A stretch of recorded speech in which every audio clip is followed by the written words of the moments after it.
Hi friends, welcome back to our channel. Friends, మన channel cricket సంబంధించిన ప్రతి చిన్న అప్డేట్ మన ఛానల్లో రెగ్యులర్ వస్తుంటాయి. ఇంకా మన ఛానల్ని సబ్స్క్రైబ్ చేసుకోకపోతే ఫ్రెండ్స్ వెంటనే సబ్స్క్రైబ్ చేసుకోండి అండ్ పక్కన బ్లైక్ని యాక్టివేట్ చేసుకోండి.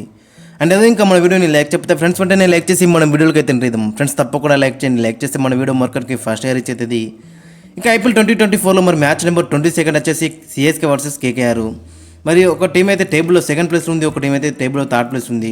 కేకేఆర్ అయితే మరి టేబుల్లో సెకండ్ ప్లేస్లో ఉంది, 3-3 గెలిచిల్లాలు. ఇక చెన్నై సూపర్ కింగ్స్ థర్డ్ ప్లేస్లో ఉంది, 4 మ్యాచ్లకు 2 గెలిచిలు 2 తోడిపోయారు. ఇక చెన్నై వికెట్ యూజువల్గా చూసుకుంటే మరి ఫస్ట్ 2 మ్యాచ్లో మనం చూసినాం కొంచెం ఫాస్ట్ బౌలర్కి వెళ్ళిపోయింది. కానీ మరి ఈ వికెట్ అయితే కొంచెం స్పిన్నర్లకి అయితే వెళ్ళిపోండే అవకాశం ఎక్కువ కనిపిస్తుంది మనకి. చూడాలి మరి ఎటువంటి వికెట్ ఇస్తారనేది. ఇక చెన్నై రికార్డు చూసుకుంటే ఇక్కడ 66 మ్యాచ్లో 47 గెలిచిలు 18 ఓడిపోయారు. ఇక మరోవైపు కేకేఆర్ రికార్డు చూసుకుంటే 13 మ్యాచ్లో 4 గెలిచిళ్ళు 9 ఓడిపోయారు.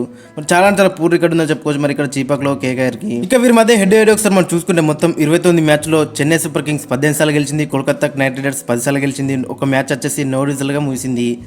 ఎటు చూసినా అక్కడ మరి చాలా అక్కడ మంచి రికార్డ్ అయితే ఉంది చెన్నై సూపర్ కింగ్స్కి. ఇక టీమ్స్ విషయానికి అయితే మనం ఫస్ట్ కేకేఆర్ టీం చూసుకుంటే మరి కేకేఆర్ టీం అయితే ఆడిన 3 మ్యాచ్లో 3 గెలిచింది, సెకండ్ ప్లేస్లో ఉంది టేబుల్లో. బ్యాటింగ్ డిపార్ట్మెంట్లో కానీ బౌలింగ్ డిపార్ట్మెంట్లో కానీ ఆన్స్ పడైతే ఉంది. మనకి కాంబినేషన్ కూడా మంచిగా ఉంది, వీళ్ళది స్ట్రాటజీ కూడా చాలా బెటర్గా కనిపిస్తుంది. మరి ఈ సీజన్ అక్కడ గౌతమ్ గంభీర్ మార్క్ మాత్రం చాలా అక్కడ మనకి అయితే కనబడుతుంది. మరి చూడాలి మరి ఈ మ్యాచ్ ఏ విధంగా రాణిస్తారు అనేది. ఇక వీళ్ళ కాంబినేషన్ ఒకసారి మనం చూసుకుంటే సునీల్ నారాయణ సాల్ట్ అయితే బర్లోకి దిగుతారు ఓపెనింగ్లో. మరి సాల్ట్ కూడా కన్సిస్టెంట్గా రాణిస్తున్నాడు. అక్కడ 18 కొట్టింది, లాస్ట్ మ్యాచ్లో కూడా 4 4 అయితే కొట్టిండు 150 స్ట్రైక్ రేట్తో. మనోడు చిన్న క్యామెరాస్ అయితే మంచిగా ఆడుతున్నాడు. ఇక నెంబర్ 2లో సునీల్ నారాయణ గురించి మనందరికీ తెలిసిందే, బ్యాక్ టు బ్యాక్ ఎలాంటి ఇన్నింగ్స్ ఆడిండు. లాస్ట్ మ్యాచ్లో కూడా 85 కొట్టిండు, 39 బాల్లో 7 4లు 7 6లు 217 స్ట్రైక్ రేట్తో. మనోడు బ్యాటింగే కాదు ఇంకా బౌలింగ్లో కూడా మరి అక్కడ మంచి ఎకనామికల్ స్పెల్ అయితే ఎత్తున్నాడు. లాస్ట్ మ్యాచ్లో కూడా ఒక వికెట్ తీసిండు, 4 ఓవర్లు వేసి 29 రన్లు మాత్రం ఇచ్చిండు. సునీల్ నారాయణ అయితే వీళ్ళకి మంచి అక్కడ యూస్ఫుల్ ప్లేయర్ కింద అయితే మారుతున్నాడు. ఓపెనింగ్లో వచ్చి విధ్వంస క్రియేట్ చేస్తుండు, బౌలింగ్లో కూడా ఒక చాలా మరి అక్కడ కీ బౌలర్ కింద మారుతున్నాడు. ఇక నెంబర్ 3లో అక్కడ వెంకటేష్ అయ్యారు. లాస్ట్ మ్యాచ్లో రఘువంశిని పంపించినా కానీ అక్కడ మరి ఈ మ్యాచ్లో అయితే వెంకటేష్ అయ్యార్కి అయితే ఛాన్స్ రావచ్చు. వెంకటేష్ అయ్యార్ కూడా అత్తుడు ఒక మరి లాస్ట్ మ్యాచ్లో మంచి 4 అయితే కొట్టిండు. లాస్ట్ మ్యాచ్లో బ్యాటింగ్ అయితే ఛాన్స్ అయితే రాలేదు ఎక్కువసేపు ఆడటానికి. ఇక నెంబర్ 4లో అక్కడ శ్రేయస్ అయ్యార్ కూడా లాస్ట్ మ్యాచ్లో బ్యాటింగ్ అయితే రాలేదు ఛాన్స్. ఆడిన కొద్ది బాల్లో కానీ 2 6 అయితే కొట్టిండు 11 బాల్లో. ఇక 163 స్ట్రైక్ కొడుతుంది. మరి చూడాలి మరి ఈ మ్యాచ్లో ఏ విధంగా రాణిస్తున్నది, ఎందుకంటే పర్సనల్ కూడా ఇంపార్టెంట్ సీజన్ చెప్పుకోవచ్చు. ఇక నెంబర్ 5లో రఘువంశి అయితే మరి ఫ్లోటర్ కింద కూడా వీళ్ళైతే యూజ్ చేస్తున్నారు.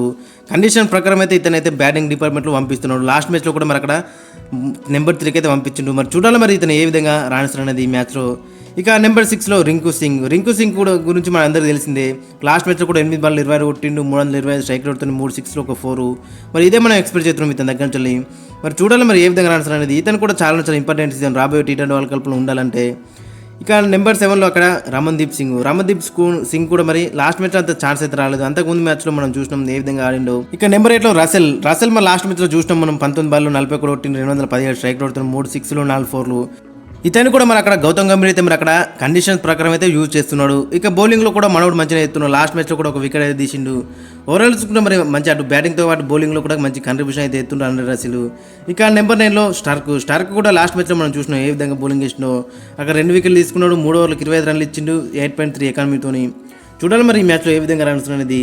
ఇక నెంబర్ 10లో వరుణ్ చక్రవర్తి కూడా లాస్ట్ మ్యాచ్లో 3 వికెట్లే తీసిండు 8.2 ఎకానమీతోని. మరి ఈ మ్యాచ్లో కూడా అదే కంటిన్యూ చేయాలని చూస్తారు. ఇక నెంబర్ 11లో అక్కడ చూసుకుంటే మరి అక్కడ హర్షిత్ రాణా లేడు కాబట్టి మరి వైభవ్ వరర్కి అయితే ఛాన్స్ అయితే రావచ్చు. లాస్ట్ మ్యాచ్లో ఇంజూర్ కారణంగా అయితే ఇతను మిస్ అయ్యిండు. మరి ఇంకా కోలుకోలేకపోతే గిట్ట వైభవ్ వరర్కి ఛాన్స్ అయితే దక్కచ్చు. మరి చూడాలి మరి ఎవరికి ఛాన్స్ ఇస్తారనేది. ఇక వీళ్ళకి ఇంపాక్ట్ వేరే అక్కడ శైవ్ శర్మ ఉన్నాడు, అనుకుల్ రాయ్ ఉన్నాడు. ఇక వైభవ్ వరర్ కూడా వచ్చే ఛాన్స్ ఉంటాయి ఒకవేళ గిట్ట హర్షిత్ రాణా ఉంటాయి గిట్ట. ఓవరాల్ చూసుకున్నట్టు బ్యాటింగ్లో కానీ బౌలింగ్లో చాలా బెటర్గా కనబడుతుంది. ఇక్కడ ఆప్షన్స్ అయితే వీళ్ళకి బౌలింగ్లో నెంబర్ ఆఫ్ ఆప్షన్స్ కనబడుతున్నాయి, బ్యాటింగ్లో కూడా నెంబర్ ఆఫ్ ఆప్షన్స్ అయితే వీళ్ళకి కనబడుతున్నాయి. ఇక చూడాలి మరి ఏ విధంగా రాణిస్తారు అనేది. ఫైనల్గా వీళ్ళ ప్లేయింగ్లో చూసుకుంటే Phil Salt, Sunil Narayana opening చేస్తే నెంబర్ 3లో వెంకటేష్ అయ్యార్, 4లో శ్రేయస్ అయ్యార్, 5లో రఘువంశి, 6లో రింకు సింగ్, 7లో రమన్దీప్ సింగ్, 8లో ఆండ్రే రసెల్, 9లో మిచెల్ స్టార్క్, 10లో హర్షిత్ రాణా, వైభవ్ వరోరా, 11లో వరుణ్ చక్రవర్తి. ఇంపాక్ట్ ప్లేయర్గా శైవ్ శర్మ అయితే వచ్చే అవకాశం ఉంటుంది. ఎందుకంటే ఒకవేళ గిట్ట స్పిన్కి అనుకూలంగా అయితే మాత్రం ఇతనికి ఛాన్స్ అయితే రావచ్చు. చూడాలి మరి ఏ విధంగా రాణిస్తారు అనేది. ఓవరాల్ చూసుకుంటే మాత్రం చాలా డెడ్లీగా స్ట్రాంగ్ అయితే కనబడుతుంది. పర్ఫార్మెన్స్ కూడా అందరి దగ్గర నుంచి అయితే వస్తున్నది. ఇక మరోవైపు చెన్నై సూపర్ కింగ్స్ లాస్ట్ 2 మ్యాచ్లు ఓడిపోయి వస్తుంది. మరి అంతకుముందు 2 మ్యాచ్లు చెన్నైలో ఆడతా గిట్ట గెలిచిల్లు కాబట్టి మరి అదే కొంచెం వీళ్ళకైతే బూస్ట్ అయితే ఉంటుంది. ఎటు బ్యాటింగ్లోని బౌలింగ్లోని అంత పర్సన్ అయితే మనకి కనబడతలేదు ఫస్ట్ 2 మ్యాచ్లు చూసినట్టు. చూడాలి మరి అక్కడ ఏ విధంగా రాణిస్తుంది అనేది. ఇక ఈ మ్యాచ్కి వీళ్ళ కాంబినేషన్ ఒకసారి మనం చూసుకుంటే మరి అక్కడ రచిన్ రవీంద్ర అండ్ రుతురాజ్ అయితే ఓపెనింగ్ చేస్తారు. రచిన్ రవీంద్ర అయితే మరి ఫస్ట్ 2 మ్యాచ్లు ఆడినట్టయితే లాస్ట్ 2 మ్యాచ్లు ఆడలేకపోయాడు.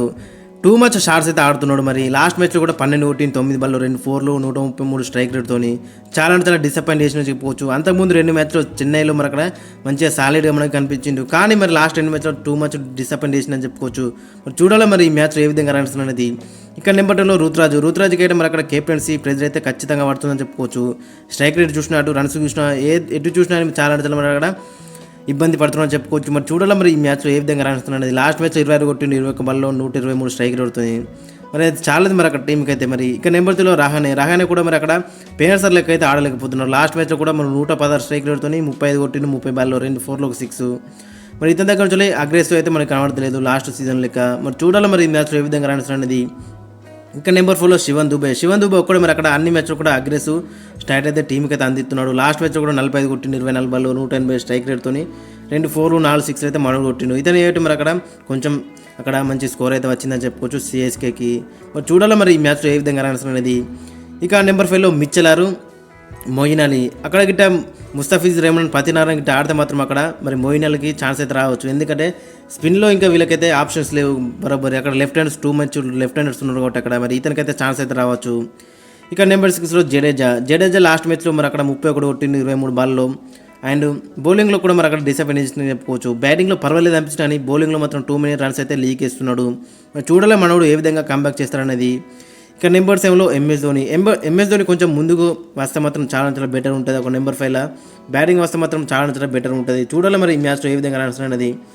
ఇక నెంబర్ 8లో దీపక్ చహర్ కూడా ఒక మ్యాచ్లో వికెట్ తీస్తున్నాడు, ఒక మ్యాచ్లో వికెట్ తీస్తలేడు. కొంచెం స్వింగింగ్ కండిషన్లో మనోడు మంచిగా ఇస్తున్నాడు కానీ ఇతర కండిషన్లో మాత్రం చాలా తేలిపోతున్నాడు. 2 many రన్స్ అయితే లీక్ చేస్తున్నాడు. మరి చూడాలి మరి ఈ మ్యాచ్లో ఏ విధంగా రాణిస్తున్నది. ఇక నెంబర్ 9లో తుషార్ దేశపాండే కూడా మరి ఒక మ్యాచ్లో వికెట్ ఇస్తున్నాడు, ఒక మ్యాచ్లో 2 many రన్స్ అయితే లీక్ ఇస్తున్నాడు. లాస్ట్ మ్యాచ్లో కూడా వేసిన 2 ఓవర్లో 25 ఇచ్చిండు, మనోడు ఓవర్కి 10 ఇచ్చిండు. చూడాలి మరి ఇతను అయితే కంటిన్యూ చేస్తారు. ఎందుకంటే మరి బ్యాకప్ కూడా ఇతనికి అక్కడ పెద్ద మనకు ఆప్షన్స్ అయితే కనబడతలేరు. ఇక నెంబర్ 10లో ముస్తఫిజుర్ రెహమాన్ లాస్ట్ మ్యాచ్లో ఇతను లేని లోటు మాత్రం చాలా మనకి కనబడ్డది. కాబట్టి ఖచ్చితంగా ప్లేయింగ్ లెవెల్లో ఉంటాడు ఒకవేళ గిట్ట అవైలబుల్గా ఉంటే గిట్ట. ఇక నెంబర్ 11లో పతిరానా లోటు కూడా మనకి లాస్ట్ మ్యాచ్లో కనబడ్డది. చూడాలి మరి ఇతను గిట్ట ఫిట్గా ఉంటే మాత్రం ఖచ్చితంగా ప్లేయింగ్ లెవెల్లో అయితే ఉంటాడు. ఇక వీళ్ళకి ఇంపాక్ట్ ప్లేయర్గా అక్కడ సమీర్ రిజ్ అయితే బరిలోకి దిగుతాడు.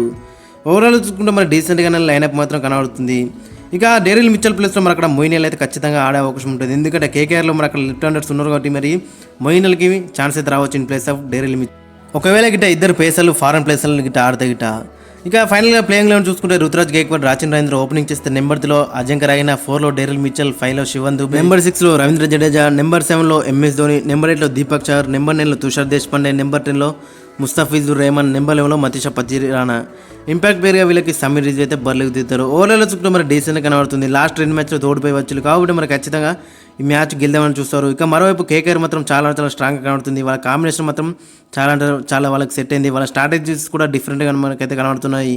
కాబట్టి మరి ఈ మ్యాచ్ మాత్రం చాలా ఇంట్రెస్టింగ్గా ఉండబోతుంది. ఫ్రెండ్స్ మరి మీ యొక్క ఒపీనియన్ కింద కామెంట్ సెక్షన్లో అయితే మెన్షన్ చేయండి. అండ్ మీ యొక్క ప్లేయింగ్ లెవెల్ కూడా కింద కామెంట్ సెక్షన్లో మెన్షన్ చేయండి. మరి ఏ టీం గెలుస్తుంది అనేది కూడా ఖచ్చితంగా కింద కామెంట్ సెక్షన్లో అయితే మెన్షన్ చేయండి.